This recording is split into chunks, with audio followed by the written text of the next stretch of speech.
Hello നമസ്കാരം, ഞാൻ ബിൻസി. എല്ലാവർക്കും എൻ്റെ പുതിയൊരു വീഡിയോയിലേക്ക് സ്വാഗതം. അപ്പോൾ ഞങ്ങളുടെ വീട്ടിലെ മത്തങ്ങ വിളവെടുപ്പാണ്. അപ്പോൾ ഇനി കുറച്ച് ദിവസത്തേക്ക് മത്തങ്ങ വെച്ചിട്ടുള്ള കളികളാണ്. ഞാൻ മുന്നേ മത്തങ്ങ അടയുടെയും മത്തങ്ങ ഹൽവയുടെയും വീഡിയോ ഇട്ടിട്ടുണ്ട്. അതിൻ്റെ ലിങ്ക് ഞാൻ ഡിസ്ക്രിപ്ഷനിൽ കൊടുക്കാം. ആരെങ്കിലും കണ്ടിട്ടില്ലെങ്കിൽ കണ്ടു നോക്കണേ. ഇന്ന് അതുപോലെ ഒരു വെറൈറ്റി ആയിട്ടുള്ള ഡിഷുമായിട്ടാണ് ഞാൻ എത്തിയിരിക്കുന്നത്. മത്തങ്ങ പായസം. വളരെ ഈസി ആയിട്ട് ഉണ്ടാക്കാൻ പറ്റിയ ഒരു വെറൈറ്റി പായസമാണ്. അപ്പോൾ റെസിപ്പിയിലോട്ട് പോകാം. ആദ്യമേ തന്നെ 1/2 കിലോ മത്തങ്ങ, 1/2 ഗ്ലാസ് വെള്ളം, ഒരു പിഞ്ച് സോൾട്ടും ഇട്ട് കുക്കറിൽ 2 വിസിൽ വരുന്നത് വരെ വേവിച്ചെടുക്കാം. അത് റെഡിയായി വരുന്ന സമയം കൊണ്ട് നമുക്ക് ശർക്കര അലിയിക്കാം. ഏകദേശം 1.5 കപ്പ് ശർക്കര ഒരു 1/4 ഗ്ലാസ് വെള്ളം ഒഴിച്ച് നന്നായിട്ട് അലിയിച്ചെടുക്കാം. ഇനി ഒരു പാനിൽ ഒരു 2 ടേബിൾ സ്പൂൺ നെയ്യ് ഒഴിച്ച് കുറച്ച് കശുവണ്ടിയും ഉണക്കമുന്തിരിയും വറുത്തെടുക്കാം. അത് റെഡിയായി കഴിയുമ്പോൾ വേറെ പാത്രത്തിലേക്ക് മാറ്റാം. ഇനി സെയിം പാനിൽ ആവശ്യമുണ്ടെങ്കിൽ അല്പം കൂടെ നെയ്യ് ഒഴിച്ച് നമുക്കൊരു 2 പിടി അവൽ വറുത്തെടുക്കാം. അവൽ ഒന്ന് മുരമുരാന്നായി കഴിയുമ്പോൾ അതും നമുക്ക് കോരി മാറ്റി വയ്ക്കാം. കൈ കൊണ്ട് ഒന്ന് പൊടിക്കുമ്പോൾ അത് പൊടിഞ്ഞു വരണം. അതാണ് അതിൻ്റെ കറക്റ്റ് പാകം. ഇനി സെയിം പാനിലേക്ക് നമ്മുടെ മത്തങ്ങ വേവിച്ചത് ഇട്ട് കൊടുക്കാം. മത്തങ്ങ സെപ്പറേറ്റ് ഉടക്കേണ്ട കാര്യമില്ല. 2-3 വിസിൽ കേൾക്കുമ്പോഴേ തന്നെ അത് നല്ല മഷി പോലെ ഉടഞ്ഞു വരും. ഇനി അതിലെ വെള്ളം വറ്റുന്നത് വരെ നന്നായിട്ടൊന്ന് വഴറ്റിയെടുക്കണം.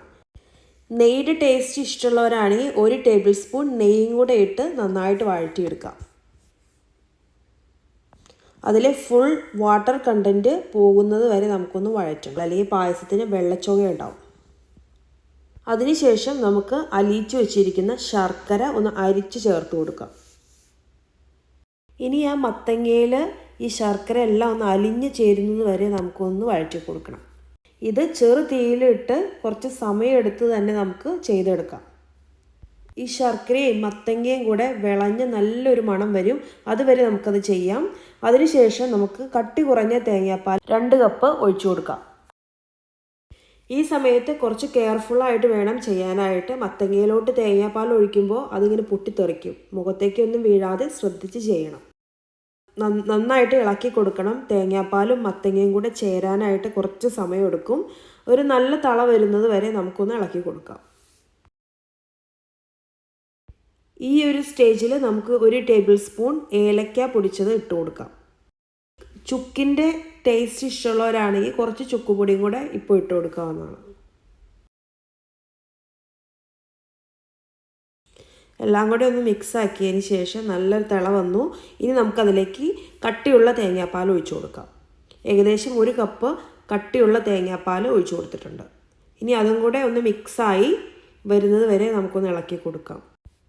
ഇനി ചെറിയൊരു തള വരേണ്ട സമയം ആവശ്യമുള്ളൂ. ഈ ഒരു സ്റ്റേജിൽ ടേസ്റ്റൊക്കെ നോക്കുക. നമ്മൾ മത്തങ്ങ വേവിച്ചപ്പോൾ ഒരു നുള്ള ഉപ്പിട്ടിരുന്നു. ആ സമയത്ത് ഉപ്പിടാത്തവരാണെങ്കിൽ ഇപ്പോൾ ഒരു നുള്ള ഉപ്പിട്ട് കൊടുക്കുക. ഇനി അതിലേക്ക് വറുത്ത് മാറ്റി വെച്ചിരിക്കുന്ന അവലും കാഷ്യൂനട്ടും ഉണക്കമുന്തിരി എല്ലാം ഇട്ട് കൊടുക്കുക. നമുക്ക് തീ ഓഫ് ചെയ്യാം. നമ്മുടെ പായസം ഇവിടെ റെഡി ആയിട്ടുണ്ട്. നല്ല അടിപൊളി ടേസ്റ്റി ആയിട്ടുള്ള പായസമാണ്. വളരെ ഈസി ആയിട്ട് ഉണ്ടാക്കിയെടുക്കാം. അപ്പം നല്ല മത്തങ്ങ പായസം, നല്ല അത് കഴിക്കുമ്പോൾ ആ അവലും ചെറിയ പീസസായിട്ട് നമ്മൾ മുറിച്ച് വറുത്തിട്ടിരിക്കുന്ന കാഷ്യൂനട്ട്സും എല്ലാം ഇങ്ങനെ കടിക്കാനൊക്കെ കിട്ടുന്ന നല്ല ടേസ്റ്റാണ്. അപ്പോൾ ഇനി മത്തങ്ങ കിട്ടുമ്പോൾ ഇതുപോലെ ഒരു പായസം ഉണ്ടാക്കി നോക്കിയിട്ട് നിങ്ങൾക്ക് ഇഷ്ടമായാൽ അഭിപ്രായങ്ങൾ കമൻറ്റിലൂടെ അറിയിക്കണം. താങ്ക്